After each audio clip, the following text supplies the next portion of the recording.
प्रधानमंत्री नरेंद्र मोदी जी ने भी स्वच्छता के महत्व को ध्यान में रखकर स्वच्छता अभियान लागू किया था, जिससे लोगों में जागरूकता फैली और कई लोग स्वेच्छा यानी खुद से इस अभियान के साथ जुड़े हैं। सरकार अकेले कुछ नहीं कर सकती है। इसका मतलब है कि हम सभी को एक साथ मिलकर यह कार्य करना होगा। मनुष्य जब अपने घर पर साफ सफाई रखते हैं तो संक्रामक कीटाणु और कीड़े मकोड़े घर पर नहीं आते हैं। बच्चों को विद्यालय में साफ सफाई के बारे में सिखाया और पढ़ाया जाता है।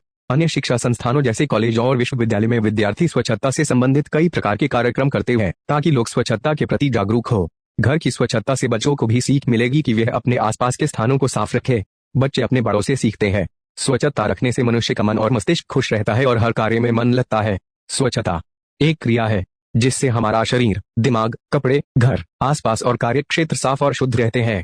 हमारे मानसिक और शारीरिक स्वास्थ्य के लिए साफ सफाई बेहद जरूरी है।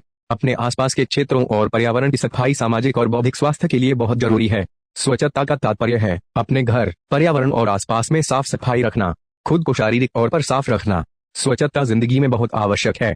साफ सफाई सिर्फ नहाने और हाथ धोने से नहीं होता है, बल्कि आस पड़ोस से लेकर मोहल्ले और शहर को साफ सुथरा रखना भी होता है। कचरा और कूड़ा कूड़ेदान में फेंकना जरूरी होता है। अगर मनुष्य स्वच्छता का हर रोज और हर समय पालन करता है तो वे विभिन्न प्रकार की बीमारियों से दूर रहता है। अच्छे स्वास्थ्य को बरकरार रखने के लिए साफ सफाई बहुत जरूरी है। हर परिवार के प्रत्येक सदस्य को स्वच्छता के विषय में जागरूक करना अनिवार्य है।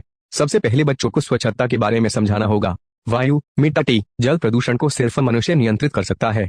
यह मनुष्य द्वारा उत्पन्न की गई समस्याएं हैं। हर मनुष्य को स्वच्छता के राह पर चलना चाहिए, अर्थात अपनी सफाई खुद करनी चाहिए। सिर्फ घर की सफाई नहीं, बल्कि अपने आस पड़ोस में गंदगी नहीं हो, यह सुनिश्चित करना उनकी जिम्मेदारी है। भारत विविधताओं का देश है। यहाँ विभिन्न धर्म के लोग और धर्म अनुयायी रहते हैं। हर धर्म में साफ सफाई का महत्व समझाया गया है। इसलिए प्रातःकाल ही धार्मिक स्थलों की सफाई की जाती है। बहुत सारे धार्मिक स्थलों और सार्वजनिक स्थानों को लोग गंदा कर देते हैं। कुछ शिक्षित लोग भी ऐसा करते हुए पाए गए हैं। यह एक बहुत बड़ी समस्या है। सुबह सुबह लोग नहाना नहीं भूलते हैं तो ऐसा स्थलों को गंदा करना दुखद बात है। हर देशवासी का कर्तव्य है कि वह गांव, जिलों और शहरों को साफ रखे, तभी पूरा देश स्वच्छ रहेगा। हर देशवासी को साफ सफाई की अहमियत समझनी चाहिए। बाहर से आए हुए पर्यटकों को मुश्किलों का सामना नहीं करना पड़ेगा। हमें हमेशा अपने घर और बगीचे को साफ सुथरा रखने की जरूरत है। जब मेहमान आएंगे तब उन्हें भी खुशी होगी और दूसरों पर अच्छा प्रभाव पड़ेगा।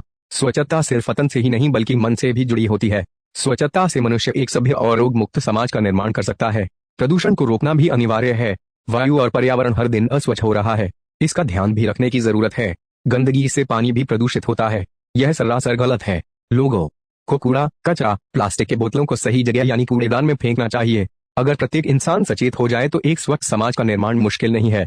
प्रत्येक दिन लोगों को कपड़े धोकर पहनने चाहिए, इससे बीमारियां नहीं होती है और हम कीटाणु मुक्त रहते हैं। घर के फर्श को हर रोज हमें इसे धोना चाहिए, तभी साफ सफाई रहती है। देश में स्वच्छता अभियान का आरंभ राष्ट्रपिता गांधी जी ने किया था। इसे आगे चलकर नरेंद्र मोदी जी ने सफल बनाया। जितनी अधिक साफ सफाई होगी उतना जल प्रदूषण कम होगा। लोग नदियों और अन्य जलाशयों को बिना सोचे समझे गंदा कर देते हैं। नदियों में नहाना, कपड़े धोना और पशुओं को नहलाना, इन पर रोक लगनी चाहिए।